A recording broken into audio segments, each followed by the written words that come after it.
Today we are spending time with PGA Tour superstar Ludvig Åberg, someone who is already looking like one of the best players in the game. And today we'll be talking through his biggest strength, the driver. Let's get to the video and see how Ludvig can help you hit the driver just that little bit better. Ludvig, welcome to the channel. We're talking driving today. Yeah. Long, straight. I mean, we've seen a couple of warm-up shots. I mean, they're pretty good, aren't they? Pretty tasty. You're in for a show. We'd love you to share some of the things that help you, produce such great shots. Maybe some of the drills that you work on when you're on the range, some swing thoughts. If you can sort of take us through those, what's important for you, really? Yeah, definitely.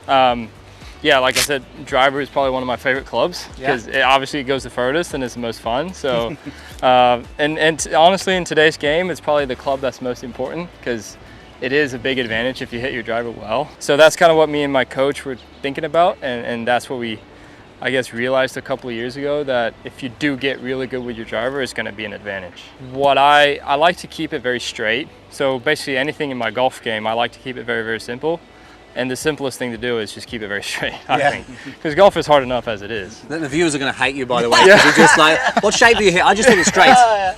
So basically one of my tendencies is that I get a little bit too much this way in the backswing. And from here, the only way I can go is to go here. So I like to feel like my head is going this way, and then I keep my weight on this side, and then I shift it over to my left side.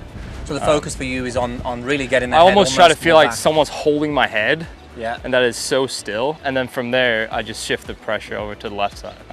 Do you almost exaggerate that and feel like you turn it that way, though? Do you ever feel like that as well? Yeah. Okay. So I almost feel like I'm back here. Yeah. And then from there, I can get it over. Like it. Nice. That was middle. That was definitely just 180 ball speed out the gate there, 120 miles per hour. Yeah, he just saved it for the camera, didn't he? 310 carry. What about setup? Is there anything that you do from a calibration? Do you just in terms of where you like to make sure things are? Yeah, I mean, ball position is very important, I think, because it's very easy to get too much here, and that affects the ball flight a lot. Yeah. So I like to keep it, once again, very simple. I like to feel on my left heel. And then from here, the most important thing is that my hips are more on this angle than anything else, because you want to create a little bit of this angle when you're hitting the driver, because you're going up and not down towards an iron shot. So that's basically setup-wise, that's what I'm trying to feel like. Making sure that's easy. Trying to feel this drill right here where I'm coming back. Awesome. Two identical shots there. I'm just going to get in there. Just do that again, Ludvig. I'm actually going to come around this side and just show you how good this is for the driver, for you watching this. 314. He's just warming up here. Almost 121 carry. I hit a few warm-up shots earlier, Andy. Are you sure that wasn't mine? You had a 7-yard carry. I did have a 7-yard carry on the first one. I just you had a 7-yard carry, yeah. Full top. Okay. So, ball is well forward, as he said there, and then from there, just swing to the top. Sorry, do that again, sorry. So the hips are forward as well, which creates that angle like that, and then swing to the top. And by the time he's done all that and feeling that the head is making its way over here a little bit, you're fully loaded here now, aren't you? So that attack angle there, 3.6 degrees up, is really possible from here. Yeah. As you say, when you do your bad one and you go that way a little bit, that's when you either hit down on it or you back up. All right. And a lot of things can happen when I'm from here, and then you can flip your hands and you go left, you go right, you can do whatever. A lot of compensations. So I just want to pick one thing in your setup actually that you're doing here as well. That left foot is flared out quite a bit. Like this way? Exactly, yeah. Does that help you clear through a bit better? It just makes it easier on my hips. Yeah. Because I'm gonna go this way, and if my foot is like this, I can't go anywhere. So it really just makes it easier for myself. I like to feel a little bit on my right foot as well. Just from when I'm turning, it goes easier because it's difficult to turn when the foot's like that. It's just a wider stance. Just makes it easier, really. The amateurs watching this who may have some tightness in the hips, which a lot of us do. So definitely, and so do I. So some guys might, play like this and they'll be fine, but I don't have that hip flexibility. So it's a great point, though, isn't it? As soon as you widen that stance, it's harder to be mobile. So flaring the feet actually really helps. Yeah. I don't know what that move there was, Andy, but it looked pretty good. Yeah. Another one, I just want to just go one more. And we'll actually just, when you're watching this shot now, just watch his left foot throughout the whole shot. So you'll see that Ludvig's foot starts in a flared position, but then it jumps backwards. Now, is that something that you ever have worked at, or is that just naturally from just I think hitting it just comes from hitting it harder because it has to go somewhere. Yes. And that's the easiest way to do it. It's not something that I intentionally try to work on or try to feel. It's just, it comes with all the forces that you're creating by hitting a drive, really. 121 again. It just looks really easy as well, doesn't it? It looks like he's just cruising at that. Yeah, he's just playing with us, isn't he? Just playing with us. I think just a point on that one there, if anyone's ever thought about keeping that foot still with the driver, and maybe 20 years ago, junior golfers were told to do that, keep planted, you've got to allow it to move, you've got to use You see a lot of guys moving your feet around and creating power that way, and it also, you know, takes away a lot of strain on your body, because, you know, you're going to hit a lot of drives if you're playing professional golf, and if you can somehow make it a little bit easier on yourself, I think that's a good way to do it. And if you worked it as hard as you have, making it a superpower almost, like you say, you need to give yourself that relief, tension almost. It sounds crazy, this, because he hits it really straight, Andy, but I'd love to know from Ludvig, what do you, if you've got to hit the fairway, so it's the 18th hole, the RSM or whatever tournament, you've got to hit the fairway, do you do anything different? Some cases I actually do. Okay. So funny you said that. At RSM I actually did on the 18th hole all week, not only the last round, where I tee it down a little bit and I choke down on my driver, or on the shaft. So it's gonna come out a little bit lower, and I like to feel a little bit of a left to right shape. I just use it not too often, but every now and then. Sometimes when you're kind of in between the 3-wood and a driver, and you have a creek you want to stay short of, I use it every now and then, and it should come out a little bit lower, a little bit slower as well. Basically same thing here, where I feel the same thing in my swing, but just because I changed my setup, it's going to change the ball flight. So the intention straight away from choking down, seeing it lower, your mind straight away is thinking, oh, this is going to go less distance. Yes. It's going to definitely carry less distance. Love it. As you say, a little bit lower. Would you say that is the fade coming from the intention of the swing and the shot you want, or is it maybe a little bit strike as well? A little bit so if you look at the big difference between those two, I mean, huge. You got three down on the attack angle, 115 almost on this on the speed, and 255 carry. Big difference. It's a big difference. Yeah. Great to have though in that pressure situation when you're going, well, I just want to be in play.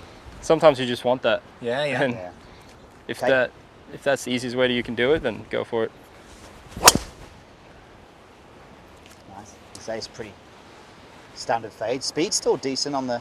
I mean, still 116 mile per hour. That is, 280. 280.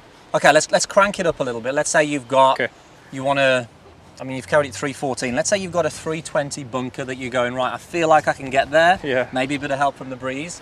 What do you do to actually crank it out there? What do you do? So most things I do, I change my setup. I try not to change too much in the swing. Just because that's easier. So I'll go a little bit wider. I'll still have that feet flared out, or that foot flared out, and then I like to feel a little bit more width in my swing, so I'm almost reaching backwards, because that'll help my head to stay that way. And then just try to hit it harder, really. And because of and because I'm doing these changes, it should get up a little bit at least. And that's an absolute belter. I mean, 122.3, 182 ball speed. Is it 320? Did he get? Let's see. 318. He's 2 yards short. 2 yards short. That's it. We've got to get you over 320. That was nice though.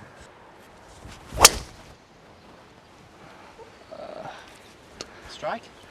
Decent strike. 22. Just didn't quite get up there, I don't think. 315. It's pretty good windows. Still good. It's still good. All right, so we have some questions from our YouTube community. So Martin Boyle is saying, what do you do to practice your transition? Okay, so we kind of covered this a little bit here, but I mean, Martin was saying, do you use the arms come down first, is the lower body first? But let's just maybe just go into that a little bit more maybe. Yeah, so I like to feel, because my tendency as well when I'm playing a lot is that I get a little bit too quick in my swing.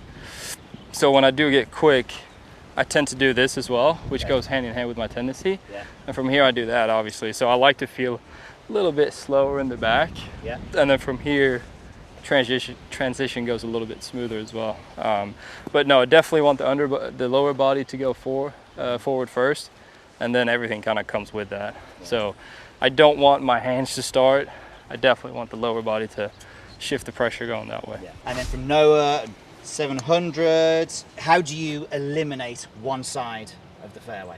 For the rough short side? That's also a really good question. I like to feel So on this one, for example, where you have a little bit of a left to right, and you want to take out that side, I want to hit that low bullet fade, and just start it off on the left side. And you know, there's so many preferences, and you know, if you ask 50 players, they're all going to say 50 different things probably, because it's all about hitting the one shot that you really like. And for me, that might be a draw, for one might be a fade or whatever it is, but more likely than not, I will go to that little tee down shot and make sure that I at least put the right spin axis on it. And what would you do if you had a dog leg to the left in that instance there? What would you do then? Would it be a similar thing that let's say that the trouble was on the left? On the left side, I'll probably do the same thing, yeah, but the same shot. Well, I would do almost the other way, Sorry, but the same shot with I'm choking it down, but I'm doing this way instead. Because for me, at least, very rarely I overturn it. I always leave it too straight if I'm trying to work it one way or another. So I know that more likely than not, if I try to draw it, my miss is going to be on the right side. So basically, wherever the trouble is, you're aiming away from it and then fading it or drawing it towards it, because you know you don't actually create that much curve. Yeah. Wish it was that easy, Andy. I wish it was that easy. Can we just see one more shot? I'd love you to play a little bit of a draw on this hole as well. I'd love you to hit it from right to left and just see you work from that way. But yeah, I'll try to right to left, and this is normally in setup for you. You just make those changes. Yeah. So basically, what I try to do is I might even move back my ball position a little bit on my right foot, and then I'll just close the face a smidge. Again, it's quite a strong left to right wind there, and that ball's just held up against it nicely. Lovely. Ludvig, thank you so much. Thank you. Really good insight too. Appreciate an amazing driver of the golf ball. Hope you guys you. enjoyed that. Make sure you follow Ludvig on his socials, and if you enjoyed this, make sure you click here to watch this video, and we'll see you again soon.